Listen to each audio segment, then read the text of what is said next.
va? Bienvenidos. Somos Salud en todas las políticas, comenzando un nuevo programa.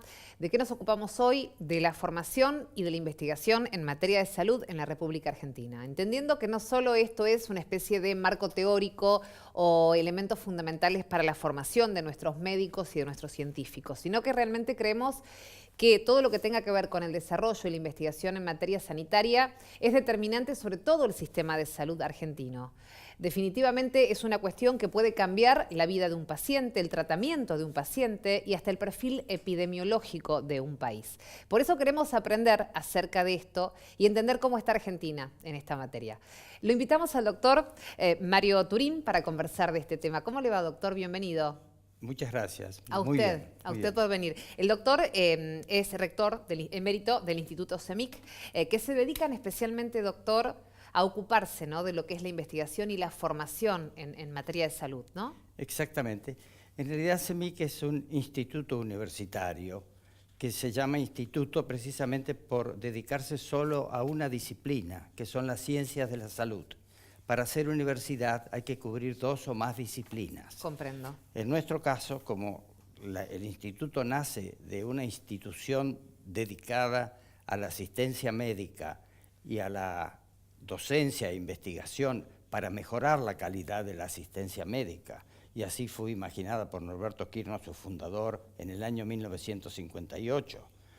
De esa forma, Quirno, siendo profesor de la Universidad de Buenos Aires, llevó a sus alumnos a CEMIC, primero a su asignatura, que era clínica médica, y después el vínculo se fue intensificando con la Universidad de Buenos Aires, pasamos a ser una unidad asociada a la Universidad de Buenos Aires, que tomaba a los alumnos en los 3 últimos años de la carrera, hasta que en 1992 fuimos hospital asociado y de esa forma tomamos 15 alumnos por año o 20, haciéndonos cargo de la formación completa, de primero a 6º año de medicina. Bien. El diploma lo daba la Universidad de Buenos Aires. Comprendo. ¿Y cuál era el aporte o cuál es el aporte? ¿En qué hacen hincapié desde el instituto en la formación de este grupo? Muy bien. El instituto, acumulada toda esa experiencia docente y de investigación, sobre la cual después voy a entrar,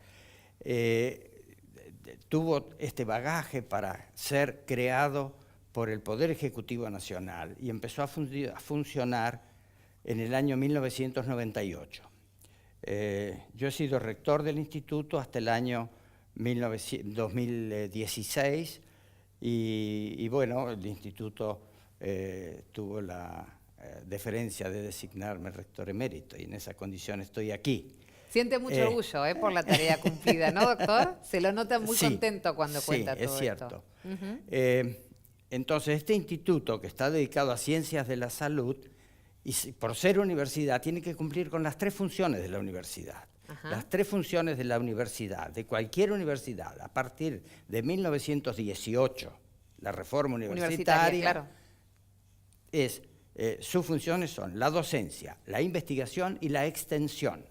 Esta palabra extensión no la vimos frecuentemente, pero es una función de la universidad porque la universidad debe proyectarse a la comunidad. Está claro. No solo a través de la generación de conocimientos por la investigación y de la formación de médicos que actúan en la comunidad, sino la institución misma con sus alumnos y sus docentes debe participar de la comunidad haciendo llegar su oferta para cubrir necesidades que son prioritaria para la comunidad. En nuestro caso particular, esta actividad de extensión la ha desarrollado CEMIC antes de ser universidad y la sigue desarrollando hasta la actualidad, y esto es un periodo ya de 30 años, en vínculo con la Municipalidad de San Fernando y la Unión Vecinal del barrio Aviación de San Fernando.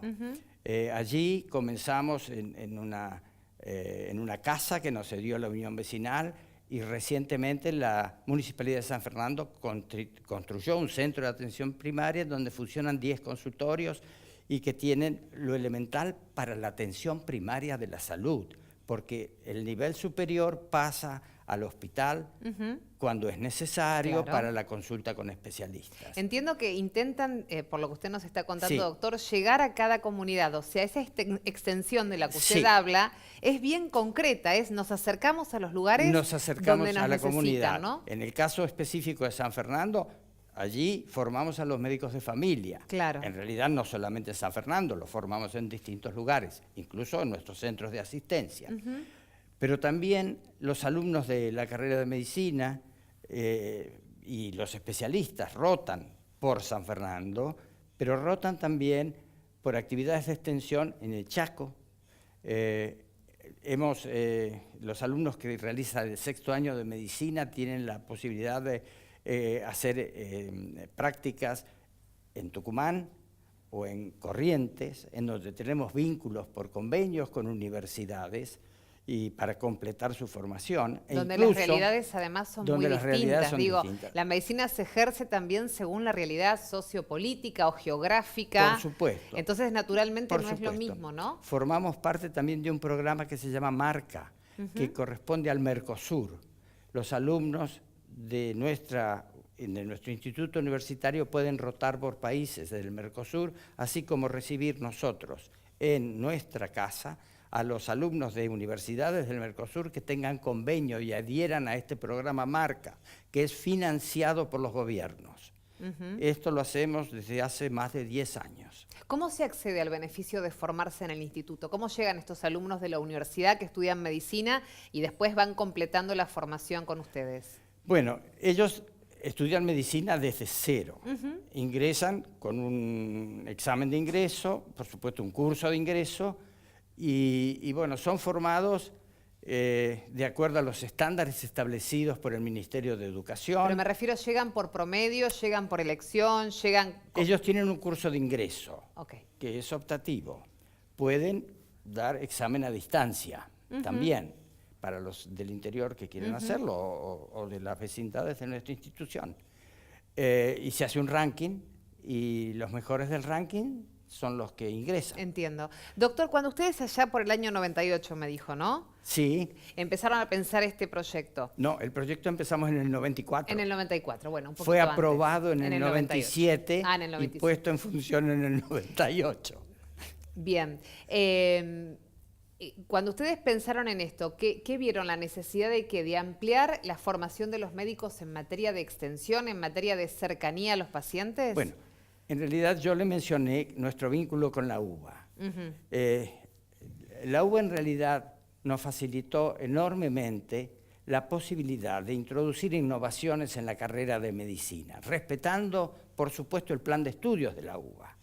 Pero los alumnos que venían a formarse con nosotros venían mañana y tarde, es decir, que tenían tiempo completo de formación. Bien.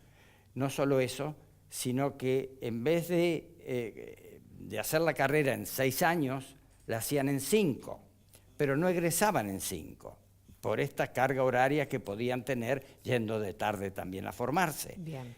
Esa carga horaria nos permitió introducir el internado rotatorio. ¿Qué quiere decir? Que el último año los alumnos ya no tienen asignaturas ni exámenes que dar, sino prácticas que hacer en las distintas especialidades troncales de la medicina. Bien. Dicho todo esto, doctor, respecto de la formación de ustedes, hablemos de lo que pasa en Argentina. ¿Cómo está el nivel de investigación en nuestro país? ¿Cómo está la formación de recursos para esto? Bueno, yo puedo señalarle que en realidad, desde mi visión con el Instituto Universitario CEMIC, debo decirle que el CEMIC tiene convenios con el CONICET, de tal forma que el CONICET lo ha designado primero unidad asociada al CONICET y después, recientemente, unidad ejecutora. Eso hace que en este momento, dentro de los investigadores que existen en la unidad académica del CEMIC, 17 pertenezcan al CONICET. El CONICET lo financia junto con personal auxiliar y con becarios que se forman y pueden llegar a su doctorado. Bien. Más allá de esta formación puntual a la que usted se refiere, quisiéramos un poquito entrar en la realidad de la República Argentina, digo, ¿no? ¿Cómo ven la formación en general? ¿Cómo estamos respecto de otros países? ¿Dónde tenemos un flanco débil que deberíamos reforzar? Bueno, nosotros entendimos, cuando generamos nuestro perfil de egresado médico, que la enseñanza para el médico debería ser, por cierto, de una formación científica sólida, pero al mismo tiempo una formación que no dejara de lado la atención primaria de la salud. Es decir, son médicos formados de forma tal que pueden atender en cualquier lugar del país, en realidad, con los recursos que ellos disponen. Y a su vez, estos recursos implican que están formados no solo en la atención primaria de la salud que uno puede imaginar como la consulta y la decisión y la receta, sino que ellos son formados en el área humanística, en el área social, antropológica, ética y en cultura y sociedad. Es decir, una de las asignaturas que tienen es el arte en la medicina.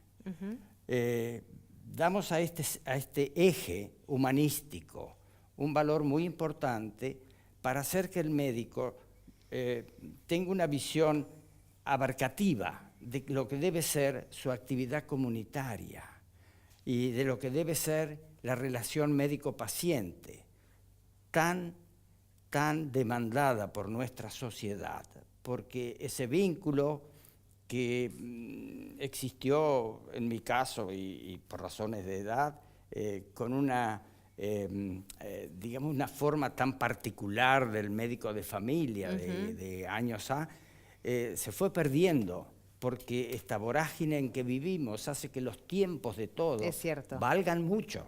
Es cierto. Y entonces hay apresuramiento y hay demanda insatisfecha o sobredemanda que muchas veces se cubre acortando los tiempos que cada médico da a sus pacientes y limitándose a hacer una medicina que yo no voy a evaluar la calidad, porque en realidad puede ser de muy buena calidad, pero lo que el paciente también necesita es que alguien contenga sus emociones, por supuesto, que alguien los escuche y que puedan generar confianza y empatía con el paciente, porque si no termina yendo a buscarla a otro lado, en donde le resulta difícil encontrarla. Doctor, gracias por su visita de hoy, gracias por conversar con nosotros, ha sido muy amable. Bueno, ha sido un placer realmente tener esta entrevista con ustedes, les agradezco la invitación. Gracias, doctor, muy amable. Lo despedimos al doctor Mario Turín, entonces. Mientras tanto, los invito a seguir pensando acerca de esto, el avance de la tecnología, cómo impacta, ¿no?, en la formación, en la investigación, los nuevos desafíos que plantea. Estuvimos en La Plata, estuvimos en el Centro de Simulación de la Federación Médica de la Provincia de Buenos Aires, FEMEVA, y de esto hablamos con el doctor Fontana, que es el coordinador académico de Inspire, Simulación FEMEVA. Y mira, esto nos decía al respecto.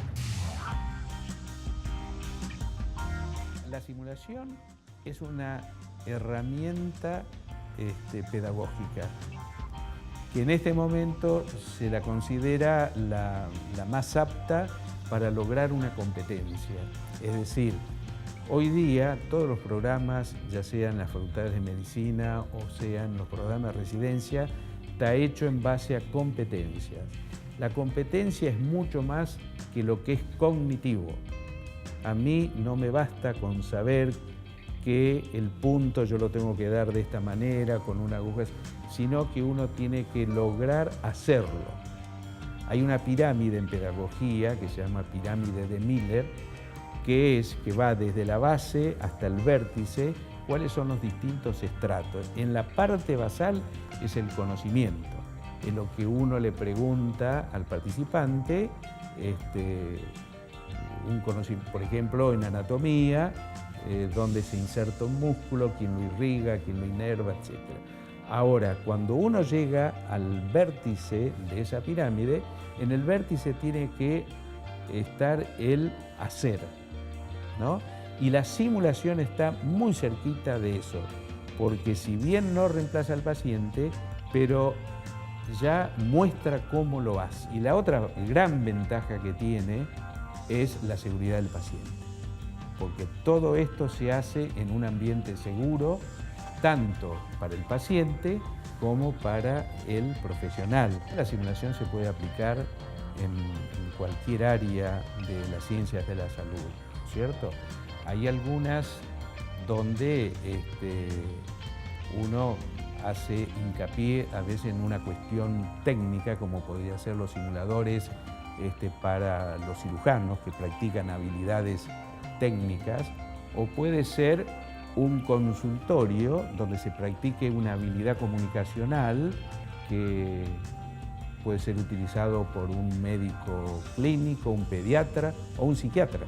Entonces, es muy variado la gama de simulaciones que uno puede hacer. Entonces, bueno, en general tiene mucho que ver con todo lo que es medicina crítica, por eso es importante en los quirófanos, en las terapias intensivas, en las neonatologías, en la pediatría, todo lo que es urgencias pediátricas, etcétera, etcétera. Todo lo que signifique el manejo de crisis en un grupo, en un equipo, eso se puede trabajar muy bien con simulación y es fundamental.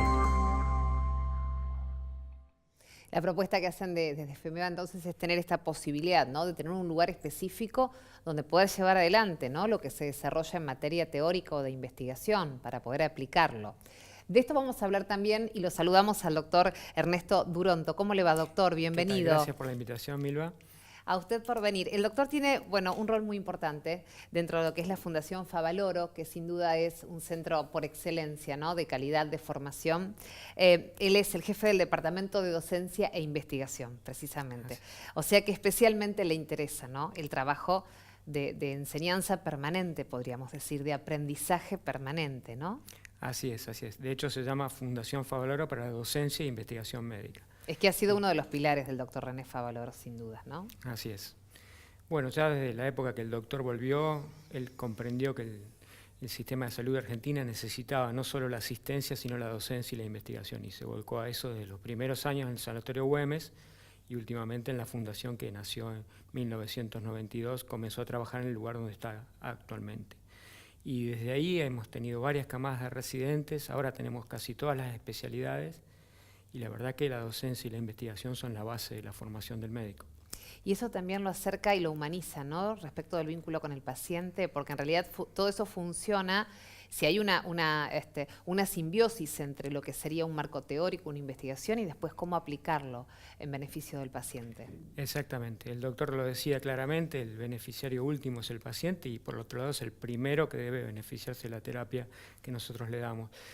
Hoy en día se trata de volver a remarcar eso entre los jóvenes. Los jóvenes hoy están con las imágenes, ven 5 o 6 estudios del paciente antes de ver al paciente en sí, no lo interrogan bien, no lo revisan bien y se perdió eso un poco, con lo cual volvemos al principio nosotros de remarcarle que la base está en el paciente y luego vienen los estudios complementarios. Esto creo que es fundamental para volver a una práctica más humanizada. Claro, porque no habrá avance tecnológico ni desarrollo innovador que reemplace eso, ¿no? Es como algo muy básico, pero termina siendo lo esencial. Después, naturalmente, cuanto más evolución haya en otras cuestiones, pero si no existe ese primer contacto y esa confidencia entre el paciente y el médico, es como que se pierde lo más sagrado de alguna manera, ¿no? Así es, el paciente siempre termina preguntando, ¿y usted qué haría si fuera un familiar suyo? ¿Qué me aconseja? Yo hago lo que usted me diga, pero para eso tiene que existir una relación de confianza entre el médico y el paciente. Doctor, en algún programa aquí en Salud en Todas las Políticas hablamos de la necesidad de volver a formar los médicos de familia o los médicos de cabecera. Hay varias razones por las cuales tal vez esta especialidad tan importante se fue desdibujando de alguna manera. Esto también tiene que ver con volver a las fuentes, ¿no? Así es, así es. Y es muy importante lo que marcás, Milva, porque en Argentina hay casi 4 médicos por cada 1000 habitantes, que creo que es el segundo país del mundo, por detrás de Italia, que tiene tantos médicos. Pero si analizás dónde están los médicos, están completamente mal distribuidos. Hay 10 médicos por cada 1000 habitantes en Capital Federal y 1 cada 1000 habitantes en Misiones. Claro. Y encima esos médicos solamente un 30% son generalistas. con lo cual uno tiene que volver a remarcar que la base es la atención primaria y el especialista está después. De nada sirve a un paciente ver a un superespecialista si a lo mejor lo que necesita es un médico que lo vea integralmente. ¿Y cómo reconstruimos esa conciencia, por un lado, y esa función de esa manera en el esquema sanitario, ¿no? Porque tal vez lo perdimos o se fue perdiendo por distintas razones económicas, de decisiones, de políticas sanitarias. Digo, antes cuando éramos más chicos o nuestros abuelos existía el médico que venía hasta la casa de uno, ¿no? Así es. Y hoy es cierto, el paciente decide si ve al cardiólogo, si ve al gastroenterólogo, ¿no? Es como una responsabilidad demasiado grande para uno, ¿no? Se está trabajando de la Dirección de Capital Humano. Hoy tenemos 30% de médicos generalistas, es bajísimo. España, que es un modelo, tiene 50%. Deberíamos tener ese Deberíamos porcentaje. tener ese porcentaje. Con lo cual hay que hacer algo a nivel de política de salud para volver a generar ese interés en la gente por esa especialidad, ¿no? Y el reconocimiento económico que corresponde también, ¿no? De Exacto. pronto, porque entiendo que eso también ha sido un factor que hace que los profesionales de la salud se especialicen en algo a veces, ¿no? Más allá de su vocación o de su gusto, ¿no? Sin duda, sin duda. Obviamente no se puede culpar a un profesional por de elegir ninguna manera. una profesión rentable, pero si uno desde el gobierno, desde el sistema de salud, prioriza estas especialidades que son necesarias en el país y las remunera mejor, tal vez tengamos más vocación de gente dedicada a eso. Sin dudas. Doctor, tenemos un país bellísimo, extenso y absolutamente diverso, ¿no? En materia de clima, de geografía, según donde a uno le toque nacer o vivir. Eso también cambia la forma de hacer medicina, ¿no? Sí, la cambia definitivamente y tal vez las universidades, la Universidad Favaloro lo hace, debería un poquito trabajar con la gente que recibe. Si usted tiene 2 o 3 candidatos en igualdad de condiciones, pero uno tiene planeado volver a su provincia, la provincia que sea, en el noroeste o en el sur del país, a lo mejor esa persona tiene preferencia porque sabemos que va a volver a cumplimentar una necesidad que su provincia no tiene, que es volver a trabajar ahí. Por otro lado, la persona que vuelve a trabajar a su provincia formada en un centro de primer nivel tiene, la verdad, que un reconocimiento a nivel de su pueblo que es enorme. Sí. De hecho, a veces mandan los diarios donde llegó un médico formado en la Universidad Favaloro a trabajar nuevamente a su provincia. Le agradecemos haber vuelto a la provincia que lo vio nacer y esas cosas son muy emocionantes. ¿Promueven ese tipo de situaciones más allá, por supuesto, de la libertad y el deseo de vivir y trabajar donde uno prefiera? ¿Promueven eso, no? Sí, de volver. En la entrevista personal del residente se le marca que preferentemente debería volver a ejercer a su provincia y si él está convencido de eso, tiene un plus en esa entrevista como para poder obtener el puesto. Doctor, las diferencias de ejercer medicina en distintos puntos del país, ¿están dictaminadas por escasez o no de recursos? ¿O hay algún perfil de la población en particular que hace que se tenga que atender de otra manera, que curar de otra manera, que abordar de otra manera? ¿Dónde está la particularidad? Bien, hay 2 problemas. El primero, el médico que vuelve a la provincia está solo prácticamente en el sentido de no tener apoyo de sus colegas de un sistema de salud importante donde usted levanta el teléfono y tiene un especialista al lado o en el mismo hospital lo tiene. Entonces cualquier cosa que usted no pueda solucionar al paciente tiene alguien que lo haga. En la provincia uno está mucho más solo y ese tema es un problema porque le falta el apoyo de un colega bien formado. Es cierto. Entonces eso genera un miedo incluso en el médico que trabaja en la provincia que la verdad que en las grandes ciudades no lo tiene. Ese es uno de los problemas. Y lo otro, el acceso a distintos puestos que uno tiene en las grandes ciudades que no tiene en la provincia. Si uno se formó en una especialidad, tiene 10 puestos en una ciudad grande y a lo mejor hay un solo lugar en la provincia, tiene que pasar por el colegio médico para poder entrar y todo eso genera que la gente no vuelva a trabajar al lugar donde nació. Doctor, finalmente, ¿por qué es importante seguir formando a los médicos y dedicarse a esta capacitación y a esta investigación que ustedes realizan y esta docencia? El capital humano es básico en el sistema de salud. No existe un sistema de salud sin un capital humano, no solamente médicos y enfermeros. Hay un gran déficit de eso en el país, sobre todo en la periferia del país, y la idea es seguir formando gente para cubrir esas necesidades. Y doctor, ¿nosotros como pacientes podemos colaborar en eso de alguna manera? Digo, a lo mejor podemos también indagar, también podemos estar atentos a cómo poder colaborar con toda esa situación. Sí, el paciente debe exigir ser atendido inicialmente por un médico generalista o al menos un clínico que lo oriente hacia qué especialidad elegir luego. De nada sirve ir a un cardiólogo porque uno tiene un dolor y a lo mejor el cardiólogo no encuentra nada, después ir al gastroenterólogo, después ir a otro médico. inicialmente debe consultarse a un médico generalista, quien debe orientar hacia la especialidad que requiera el paciente. Doctor, muchas gracias por acompañarnos. Muchas gracias por la invitación, Miriam. Gracias a usted, muy interesante tema que siempre, como decimos, seguiremos conversando en otras oportunidades porque siempre se abren más interrogantes, ¿no? Sí. Cada vez que abordamos, y esa es la idea, poder aprender y pensar juntos la salud en nuestro país. Gracias, doctor. Muchas gracias por la invitación. Venir. Por nuestra parte, nos encontramos la próxima semana haciendo otra vez salud en todas las políticas. Muchas gracias.